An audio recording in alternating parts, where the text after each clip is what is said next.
या कुक्षि विवरे कृत्वा स्वयं रक्षति सर्वतः।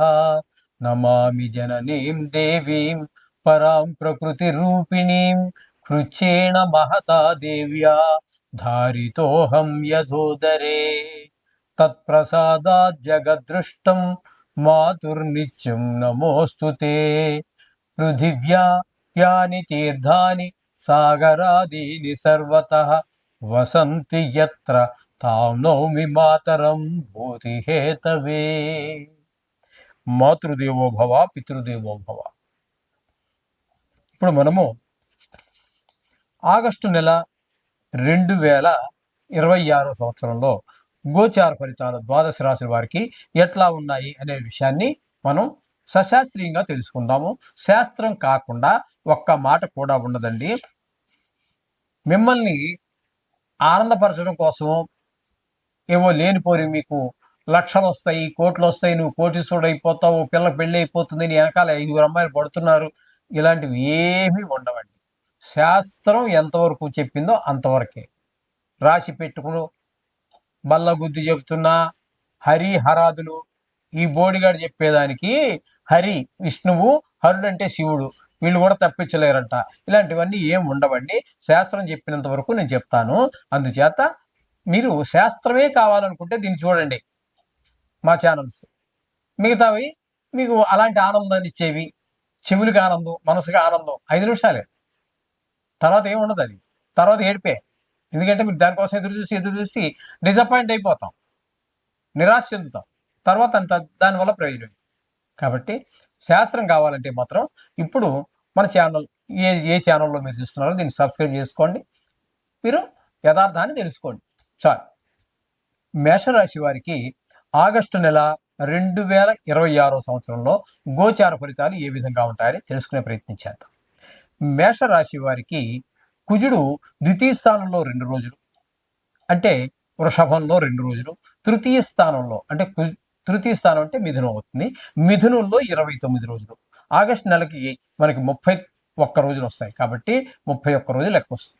అంచేత 29 రోజులు మ్యాక్సిమం తృతీయంలోనే 3వ స్థానంలోనే కుజుని యొక్క సంచారం జరుగుతోంది. కాబట్టి ఇక్కడ కుజుని యొక్క సంచారం తీసుకున్నట్టయితే మనకి 3వ స్థానంలో ఎక్కువ రోజులు 29 రోజుల పాటు అక్కడే ఉంటున్నారు కాబట్టి అది మనం పరిగణలో తీసుకున్నారు. 2 రోజులు పెద్దగా పని ఉంటుంది, దాని ఫలితం లేదని కాదు, కానీ 29 రోజులు ఫలితాలు చెప్పుకుందాం. 29 రోజులు 3 రోజులు కూడా 3వ స్థానంలో అద్భుతమైనటువంటి ఫలితాన్ని ఇస్తారు. మీరు ఏ పని మొదలు పెట్టినప్పటికీ మీ బంధువర్గం కానివ్వండి, స్నేహితులు కానివ్వండి, అలాగే చుట్టుపక్కల వాళ్ళు కానివ్వండి, మీ ఆఫీస్లో కానివ్వండి, సహాధ్యాయులు కానివ్వండి, మీ సహ ఉద్యోగులు కానివ్వండి, ఎక్కడ మీరు ఏ పని చేసినప్పటికీ కూడా వాళ్ళ యొక్క ప్రోత్సాహం, సహాయ సహకారాలు మీ అందరికీ తప్పకుండా కుజుడు అందజేస్తాడు. అలాగే మేషరాశి వారికి బుధుని యొక్క సంచారం తీసుకుందాం. తృతీయ స్థానం అంటే స్వస్థానం అవుతుంది. ఆ తృతీయ స్థానంలో 5 రోజులు ఉంటున్నారు. తదుపరి అదే బుధుడు చతుర్థ స్థానంలో వచ్చి 26 రోజులు ఉంటున్నారు.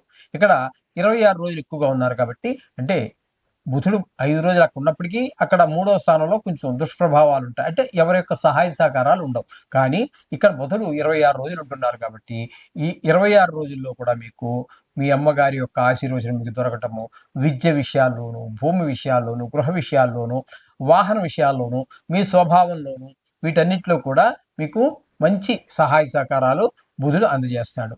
అందుచేత బుధుడు మీకు అనుకూలంగా ఉన్నట్టే. కాబట్టి గురుని యొక్క సంచారం తీసుకున్నట్టయితే చతుర్థ స్థానంలో ఆయనకు ఉచ్చస్థానం అవుతోంది. అయినప్పటికీ కూడా ఆయన చతుర్థ స్థానంలో గోచార రీత్యా నెలంతా అక్కడే ఉంటారు. ఆయన మీకు చతుర్థ స్థానంలో గోచార గురువు శుభ ఫలితములను ఇవ్వజాలరు. ఇప్పుడు మనం చెప్పుకున్నాం చూడండి, బుధుడు మీకు అమ్మగారికి విద్య విషయంలోను, అమ్మగారి విషయంలోను, వాహన విషయాల్లోను, గృహ విషయాల్లో, వాహనం ఇవేవైతే మీకు అనుకూలం అని చెప్పుకున్నామో దానికి పూర్తి వ్యతిరేకమైన ఫలితాన్ని గురువు ఇవ్వబోతున్నాడు. అర్థమైంది కదండి? ఈ విధంగా ఒకే రాశిలో ఉన్నప్పటికీ కూడా రకరకాలైనటువంటి ఫలితాలు మనకి వస్తూ ఉంటాయి ఇక్కడ ఎప్పుడైనా సరే.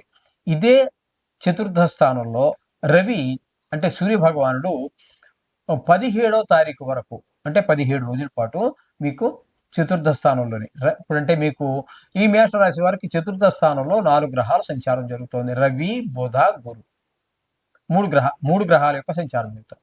ఇందులో 4వ స్థానంలో రవి యొక్క సంచారం, చతుర్థ స్థానంలో గురువు లెక్కనే ఆయన కూడా శుభఫలితములు ఇవ్వజాలడు. గురువు ఏవైతే మనకి దుష్ప్రభావాలు చూపిస్తున్నారో, తల్లి గారి ఆరోగ్య విషయం కావచ్చు, ఆయన ఆశీస్సులు కావచ్చు, లేకపోతే గృహ విద్య ఇట్లాంటి విషయాలలో, స్వభావ విషయంలో ఎలా మనకి దుష్ట ఫలితాలు ఇస్తున్నారో, రవి కూడా అవే ఫలితాలు ఇవ్వబోతున్నారు.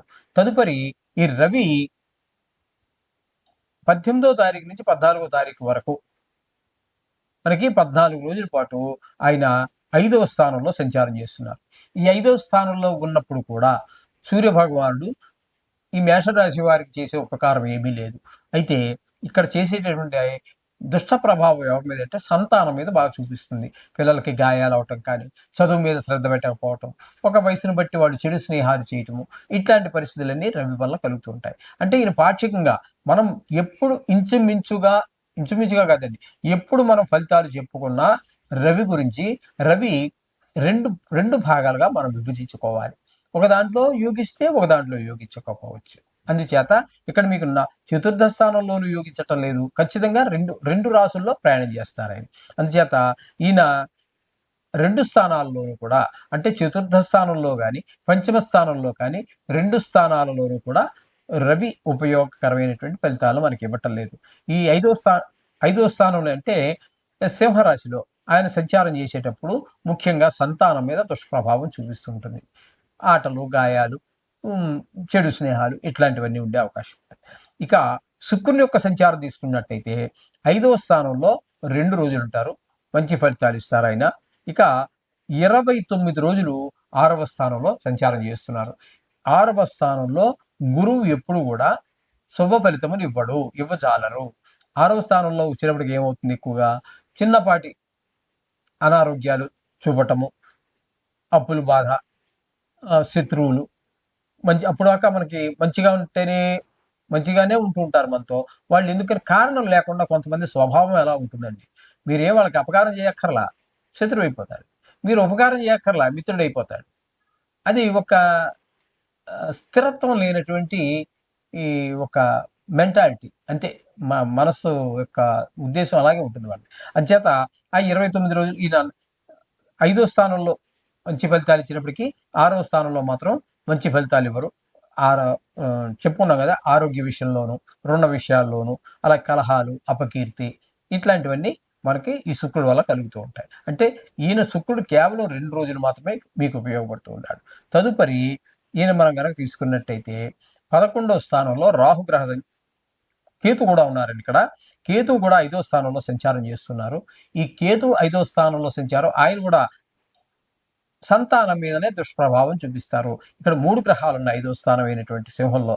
రవి ఉపయోగకారి కాదు, శుక్రుడు 2 రోజులు మాత్రమే ఉపయోగకారి, కేతువు నెలంతా ఉంటారు, కానీ ఈయన కూడా సంతానం మీద దుష్ప్రభావం. రవి దుష్ప్రభావం, ఇక్కడ కేతువు కూడా సంతానం మీద దుష్ప్రభావం.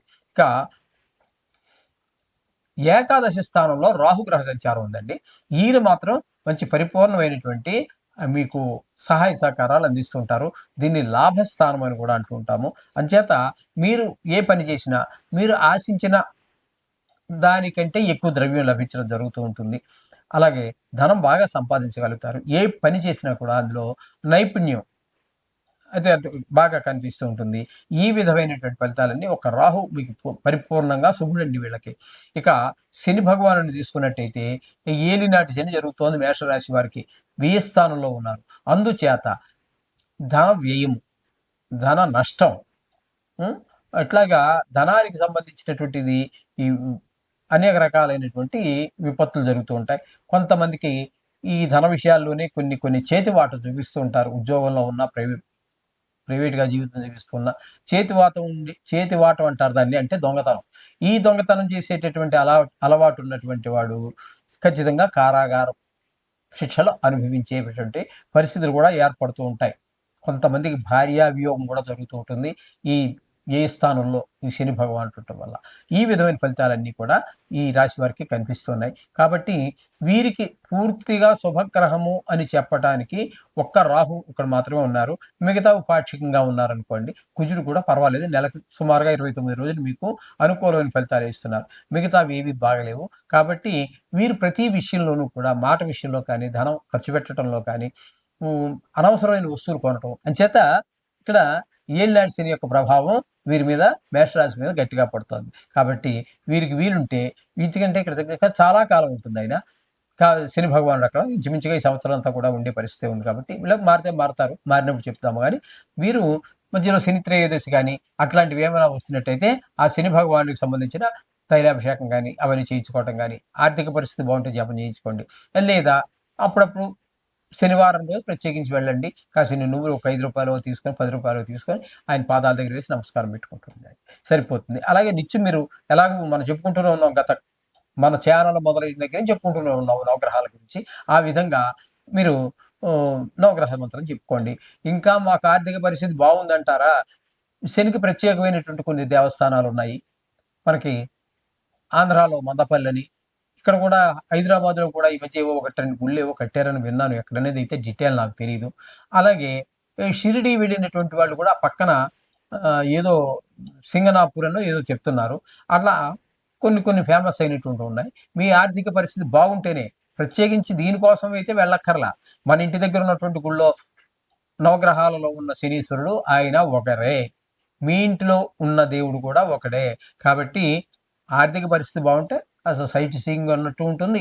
క్షేత్ర మహత్యం కూడా కొంత ఉంటుంది. పూర్తిగా అది ఇది అని చెప్పలేము, కానీ కొంత క్షేత్ర మహత్యం ఉంటుంది. ఆర్థిక పరిస్థితి బాగుంటేనే. క్షేత్ర మహత్యం కోసం అప్పులు చేసి వెళ్ళక్కర్లేదు. అది సూచన. శోకం పోయాలి.